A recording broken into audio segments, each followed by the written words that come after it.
Maqaa Abbaa, kan Ilmaa, kan Hafuura Qulqulluu, Waaqa tokko ni amanna. Ameen. Maatiiwwan Kiristoos, ijoollee Waaqayyoo, Kiristoosin kiristaana, Amaanu'eliin amantoota, dhalachuu isaatiin dhalattoota kan jedhamtan, biyya keessas alas kan jirtan, maqaa Waaqayyoo isa dhuma hin qabneen akkam jirtu, akkaminis yoo manna geessanii. Ameen. Maqaan gooftaa keenya, fayyisaa keenya, qoricha keenya, Iyyasuus Kiristoos baraa hanga baraatti kan ulfaatee fi kan galatoome haa ta'u.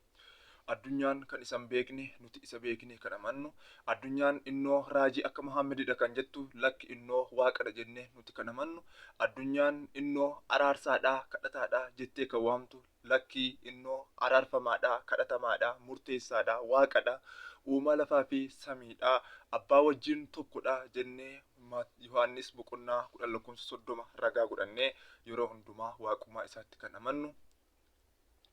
Maqaan isaa bara hanga baraatti kan ulfaatee fi kan galatoome nuuf haa ta'u.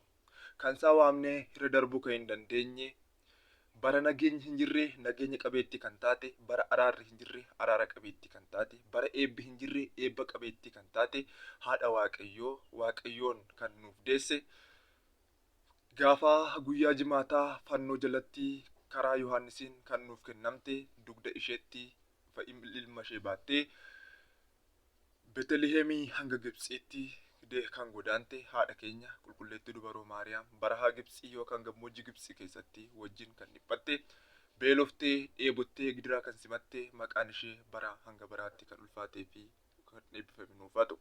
Kan isaanii waamnee si darbuu kan hin dandeenye, akkuma sadarkaa Waaqayyo isaaniif kenneefitti ergamoota Waaqayyoo kan nuuf kadhatan qulqulloota toloota ergamoota hunduma isaaniif maqaan isaanii bara hanga baraatti kan ulfaateef kan galatoome nuuf haa ta'u. Egaa akkuma fedhaa fi eeyyama Waaqayyootti yeroo qabnurraa yeroo muraasa fudhannee sagalee Waaqayyoo wajjin barannaa, laphee Liidiyaaf kennee anaafis isiniifis akka kennu fedhaaf jaalala Waaqayyoo nuuf haa ta'u. Egaa akkuma beekamu yeroo darbe yaa mucaa koo nama ta'i mata duree jedhuun ulaagaa namummaa kutaa 1ffaa fi 2ffaa isaa gaggabaabsinee ilaallee turre. Amma garuu kutaa 3ffaa isaa yaa mucaa koo nama ta'i ulaagaa namummaa kutaa 3ffaa waliin ilaallaa jechuudha. Namni tokko nama ta'uuf maaltu isa barbaachisa, namni tokko nama jedhamuuf maaltu isa barbaachisa kan jedhu waliin ilaallaa jechuudha. Egaa inni kan biraan maaliif akka uumaman beekuudha. Namni tokko nama jedhamuuf yookaan immoo namni tokko nama ta'uuf maaliif akka uumame beekuun dirqama isaatii jechuudha. Egaa akkuma mata duree isaa ibsutti namni tokko maaliifidha kan inni uumame, maal gochuufidha kan inni uumame, uumamuun nuti dhala namaa maaliifidha kan inni barbaachise kan jedhu waliin ilaallaa jechuudha. Akkuma mata dureen isaa ibsutti namni maaliif uumame jedhee of gaafachuu fi beekuun dirqama isaati. Namni maaliifan uumame jedhee beekuu fi of gaafachuun dirqama isaati. Waaqayyoo dhala namaa uumee callisee hin dhiisne. Waaqayyo dhala namaa uumee callisee hin dhiisne. Akka kophaa hin taane fi maal kennee fi gargaartuu kennee fi ture jechuudha. Seera uumamaa boqonnaa 2 lakkoomsa 18 hanga 23 yoo dubbifne akkamitti akka gargaartuu kennee fi nuuf ibsaa jechuudha.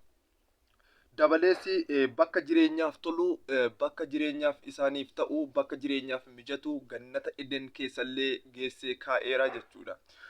Addaamiin biyyeerraa uumee gaafa guyyaa 40 Hewaaniin immoo cinaacha Addaam bitaa keessaa lafee tokko baasee hafuura jiraataa itti baafatee nama ishee taasisee gaafa guyyaa 80 ishee deeggeessee gannata Eden keessaa isheetiinis kaa'ee ture.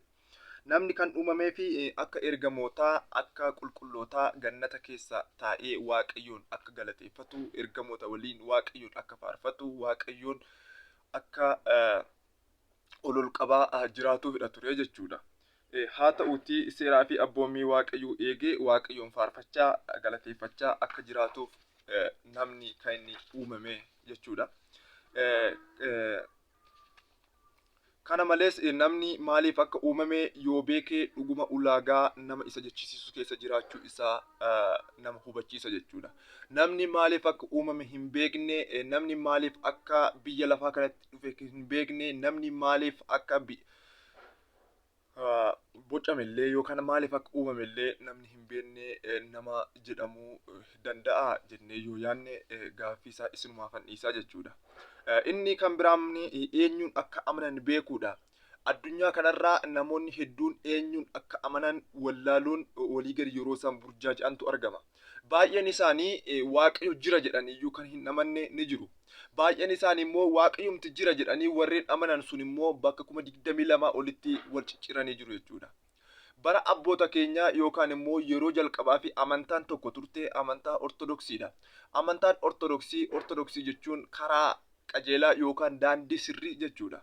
Haa ta'uutii karaa qajeelaa yookaan daandii sirrii kana cicciruudhaan yookaan immoo damee itti baasuudhaan yeroo ammaa kana akka macaafaa yookaan immoo akka kitaaba waldaan qulqulloota maxxanse bara 1995 inni maxxanse utubaa amantaa akka dubbisetti yookaan immoo akka achira jirutti ragaan achira jiru amantaan hanga bara 1995tti yoo xiqqaatee 22,000 oltu ta'ee jira jechuudha. Hanga har'aatti immoo hedduun isaanii ammallee ka'umsa godhatanii jiru yookaan immoo hundaa'anii jiru. Isaan immoo yoo itti daballee meeqa akka isaan ta'anii beekuun ni danda'ama jechuudha.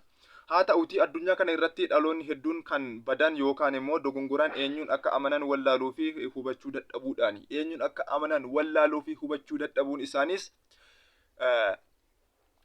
namummaa isaanii isaan dagachiiseera jechuudha. Kana irraan kan ka'es dhalli namaa muraasni isaa qaalluuf sagada. Muraasni isaa xonqaa'iif sagada. Muraasni isaa bakkeen garaa deemee moora laaltuu ikir dubbistu maal wanta jedhan kanaafidha kan isaan sagadaa jiranii jechuudha. Muraasni isaa bakkeen garaatti jechaadha. Bakkeen mukatti illee kan sagadan jiru.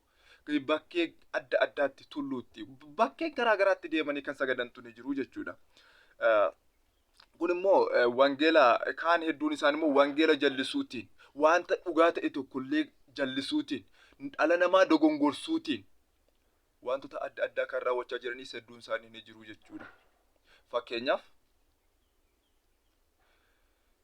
Yesuus Kiristoos araarsaadha jedhanii warreen wangeela jallisuutiin hanga har'aatti illee inni araarsaadha. Araarsummaan qulqulloota nu hin barbaachisu. Araarsummaan haadha keenya qulqulleetti dubaroo Maariyaamiin nu hin barbaachisu jedhanii garaa isaaniif jecha maallaqa funaannachuuf jecha fedha siyaasaa qabaniif jecha mana har'allee dhaloota burjaajessaa kan jiran hedduun isaanii ni jiru jechuudha. Waanumti waaqayyo hin jirre kan itti fakkaatanis ni jiru. Baay'een isaanii waaqayyo kadhataadha jiru. Fakkeenyaaf amantaa Yihoowaa yookaan immoo amantaa Yihoowaa kan duukaa buutota dhugaa baatota waaqayyo jedhanii warreen of waaman sun du'a booda lubbuun gubattu hin jirtu. Lubbuun gubattu sun yoo lubbuun gubatte kan jedhamu wanti gubatee hin banne hin jiru. Mukti tokko osoo gubate daaraa ta'inna wanta of beekuun qabu. Kanaaf lubbuun jiraata kan jedhu kan lubbuun hin jiraanne gubatee achumaan bada malee wanta hanga bara baraatti gubatu hin jiru jedhanii yeroo isaan barsiisan ijaan argeera gurraan dhagayeera jechuudha. Kana qofaa miti. Mikaa'eliin inni ammaa addunyaa isa dhufu bulchuuf kan jirudha. Mikaa'el kan jedhamu inni ammaa kun addunyaa isa dhufu bulchuuf kan kaadhimamedha. Inni hangafni ergamoota jedhame kun jedhaniifa yeroo wantoota adda addaa odeessantu ni mul'ata jechuudha. Inni kan biraani waaqni amanamu dhibee osoo hin taane, waaqni waaqeffatamu dhibee osoo hin taane, waaqni galateeffatamu dhibee osoo hin taane wanta kan amanan sanatu wallaalameetu jechuudha. Unutu wallaaleetu eenyuun akka amannu wallaallee malee waaqni galateeffatamu, waaqni waaqeffatamu, waaqni sagadamuuf dhibee miti jechuudha. Maaliif samiif lafa kan uume addunyaa kana dura kan ture ammas kan jiru darbees kan jiraatu alfaaf oomeegaa kan ta'e gooftaan keenya fayyisaan keenya Yesuus Kiristoos waaqayyo teessoo isaarra ni jira jechuudha. Aangoo kan qabu kan inni ni jira jechuudha. Kan wallaaluun kan waaqessan wallaaluun immoodha kufaatii dhaloota hedduuf sababa guddaadha. Garuu nuti erga kana amannee hubannee isa nu uumetti amanuun, isaaf bitamuun, isaaf sagaduun, isaaf faarfachuun walumaa galatti wantoota waaqayyoo fi ta'an hunda raawwachuun lubbuu keenyaaf fayyina, foon keenyaaf boqonnaa akka ta'e beekuun gaariidha. Lubbuu keenyaaf fayyinadha, foon keenyaafis boqonnaadha. Eenyuun akka amannu yoo beekne jechuudha. Kabajaa fi sagada waaqummaa waaqayyoof kennuun eenyuun akka amanan beekuun ulaagaan nama tokko nama jechisiisan keessaa tokkodha jechuudha. Eenyuun akka waaqessan, eenyuuf akka sagadan beekuun ulaagaa nama tokko nama taasisan keessaa, wantoota nama tokko nama taasisan keessaa safartuu dhala namaa yookaan safartuu nama tokko nama taasisan keessaa isa tokkodha jechuudha. Inni kan biraani maalummaa sagada kennaa Waaqayyoo adda baasanii beekuudha.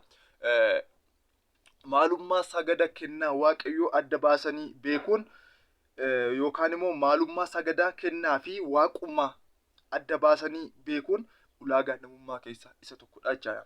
Kana tokko tokkoon ilaalla. Sagada waaqummaa.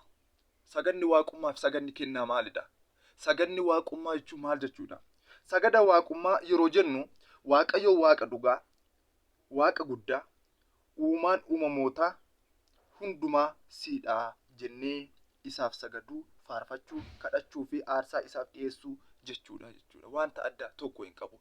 Waaqayyo uumaan hundumaa siidhaa. Ati hundumaan olidha.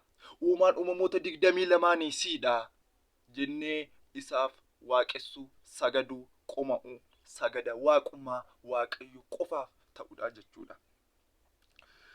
Saganni waaqummaa Waaqayyo qofaaf kan sagadamudha. Sababni isaas wanti hundumtuu isaan ta'e jechuudha. Wanti hundumtuu isaan ta'e. Uumamoonni 22 jiran hundi isaaniiyyuu isaan uumamani.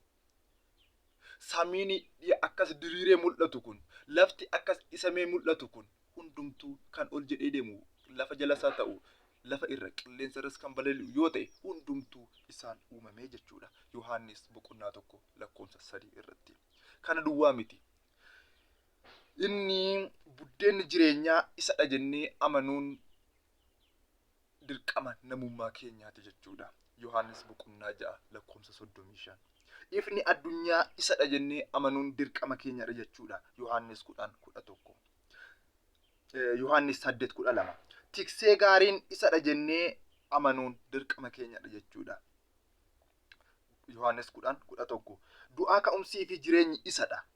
Yohaannis 11:21. Balballi hoolotaa isadha. Yohaannis 10:9. Mukichi wayinii inni miidhagaan isadha. Darbees qorichi dhugaan jireenyaa isadha jennee amanuun dirqama keenyadha jechuudha. Kanaaf Waaqayyoo waaqa dhugaadha, buddeena jireenyaati, ifadha, karaadha, daandiidha, boqonnaa dhala namaadha, jaalaladha, fayyisaa addunyaati jennee amanuun waaqessuun dirqama namummaa keenyaati jechuudha. Saganni waaqummaa Waaqayyoorraan adda eenyuufuu hin sagadamu. Waaqayyoorraan adda eenyuufuu hin sagadamu. Kanaaf maalummaa sagada waaqummaa beekuun barbaachisaadha jechuudha. Saganni waaqummaan maalummaan isaa beekuun yookaan immoo maalummaa sagada waaqummaa beekuun dirqama lubbuu keenyaati jechuudha.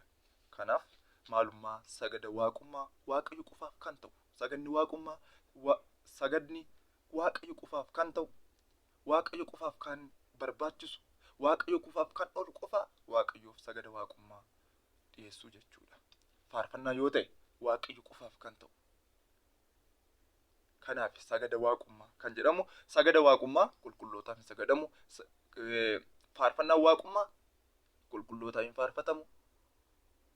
Kadhannaan Waaqayyoon kadhatamu qulqullootaan hin kadhatamu. Kana beekuun dirqama kiristaanummaa keenyaadha jechuudha. Inni kan biraan sagada qulqullummaa yookaan kennaa beekuudha. Sagada qulqullummaa yookaan kennaa jechuun immoo maal jechuudha laata? Inni maaliif barbaachise laata? Saganni qulqullummaa yookaan kennaa sagada Waaqayyoorraa addadha. Sagada Waaqayyoo sagannurraa addadha. Saganni qulqullummaa yookaan kan kennaa jechuudha.